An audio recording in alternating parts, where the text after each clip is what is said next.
Previous year question paper 2023 class 10 chapter 5 है। Chapter 5 जो है अर्थमेटिक प्रोग्रेशन। अर्थमेटिक प्रोग्रेशन से पहले आपके 4 चैप्टर के वीडियो बना दिए गए हैं। अगर आपने नहीं देखा, प्लेलिस्ट में जाइए, 1 बाय 1 करके एक एक चैप्टर के वीडियो देखिए। जितने भी क्वेश्चन 2023 में पूछे गए थे उनका डिटेल एक्सप्लेनेशन और बहुत ही सिंपल कॉन्सेप्ट से समझाया गया। आपको बहुत ही मजा आने वाला है।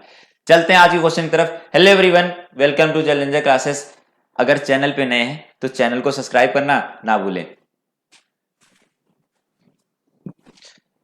क्वेश्चन दिया हुआ है, एक नंबर का ऑब्जेक्टिव क्वेश्चन है। ये क्वेश्चन बहुत आसान है।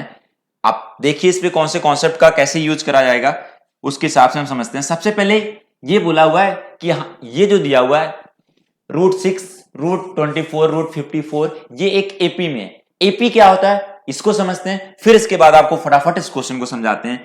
अगर कहीं पर ऐसे दिया हुआ A1, A2, A3, A4 करके ऐसे कैसे एन टर्म तक दिया हुआ, मैंने बोला ये पूरे जितने भी ये टर्म्स दिए गए वो एपी में दिए गए। एपी का मतलब ये होता है कहीं से भी दो टर्म का डिफरेंस करिए तो डी निकालना है तो आपको क्या करोगे, A2 माइनस A1 करिए या A3 माइनस A2 करिए या A4 माइनस A3 करिए तो क्या मिल के आने वाला है, डी मिल के। कॉमन डिफरेंस किसे बोलते हैं, कहीं से भी A2 में से A1 अगले टर्म में से आगे वाले टर्म में से पीछे वाले टर्म को माइनस करना आपको, मतलब बड़े टर्म में से छोटे टर्म को माइनस करेंगे तो हर जगह सेम मिले तो हम उसको बोलते हैं कि ये एपी में है। किसमें, एपी में है। चलिए ठीक है, ये पता चल गया हमें। अब ये एपी में होने के लिए किस क्या होना चाहिए, इनका कॉमन डिफरेंस सेम होना चाहिए। तो जो क्वेश्चन दिया हुआ √6 क्या दिया हुआ क्वेश्चन, √6, √24, √54 दिया हुआ। ठीक है,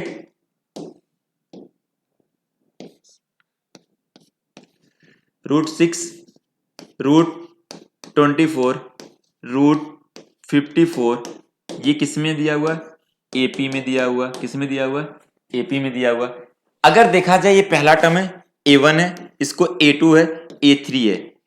अब ऐसे करके AN टर्म तक चल रहा है, ये किस में है, एपी में है। किसमें, एपी में। तो अगर इसको हमें डिफरेंस करना है, मतलब A2 माइनस A1 करना है, हमें डी निकालना, चेक करना है कि इसका डी मिल जाएगा, ए पता चल गया, अगला टर्म मिल जाएगा। डी निकालना है तो आप क्या करेंगे, फटाफट A2 माइनस A1 कर देंगे। A2 माइनस क्या करेंगे, A2 माइनस A1 कर देंगे। और A2 की वैल्यू क्या है, वो √24 है और यहां पर √7 है। लेकिन आप ऐसे सॉल्व नहीं कर पाओगे, इसको आप ऐसे समझ नहीं पाओगे, ऐसे सब्ट्रैक्ट नहीं कर सकते।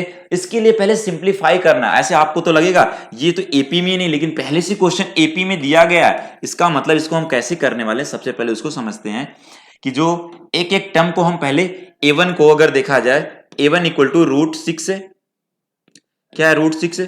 और A2 की वैल्यू क्या आने वाला है, अगर मैं इसको करूं ऐसे कि 2 मल्टीप्लाई क्या हो जाएगा, 6 हो जाएगा। ये 2 दो बार आ रहा है तो रूट से बाहर निकल जाएगा, सेम ही नंबर दो बार, तो इसको 2√6 बोल सकते हो। और A3 टर्म वाले को अगर हम देखें तो क्या लिख सकते हैं, उसको 3 इंटू 3 और क्या आएगा, 6 आएगा। तो मैं हर में 6 आ रहा है, इसलिए 6 का फैक्टर नहीं कर रहे हैं। 6 का भी फैक्टर कर सकते हो आप, लेकिन फिर भी लास्ट में 6 ही आएगा। इसलिए मैं बोल रहा हूं कि मैंने 6 को छोड़ के बाकी जो बचा नंबर है उसको फैक्टर कर दे रहा हूं, मतलब 6 के साथ ऐसा मल्टीप्लाई बना रहा हूं, 6 इंटू 2 इसका मतलब 24 हो गया। 6 इंटू 3 54 हो जाएगा। ठीक है, अब यहां से 3 निकल जाएगा तो ये 3 रूट क्या हो जाएगा, 6 हो जाएगा। ठीक है, अब देखो ये जो A1, A2, A3 टर्म आया, इससे हमें क्या करना है, पहला टर्म मिल गया हमें। पहला टर्म जो है वो √6, जिसको हम A बोल देंगे, फर्स्ट टर्म है। और डी क्या मिलने वाला, कैसे मिलेगा, A2 माइनस A1 होता है। A2 की वैल्यू आ गया 2√6 माइनस √6 हो जाएगा। तो इसमें से माइनस कर लीजिए, क्या हो जाएगा, √6 आ जाएगा। कितना आ जाएगा, √6। ए और डी की वैल्यू मिल गया। तो ये पहला टर्म था, पहला, दूसरा, तीसरा, हमें कौन सा टर्म फाइंड करना है, फोर्थ टर्म फाइंड करना है। फोर टर्म फाइंड करना है। तो इसके लिए an का फॉर्मूला अगर यूज करोगे, an के फॉर्मूले से, तो a plus n minus 1d, a plus 1 minus 1d।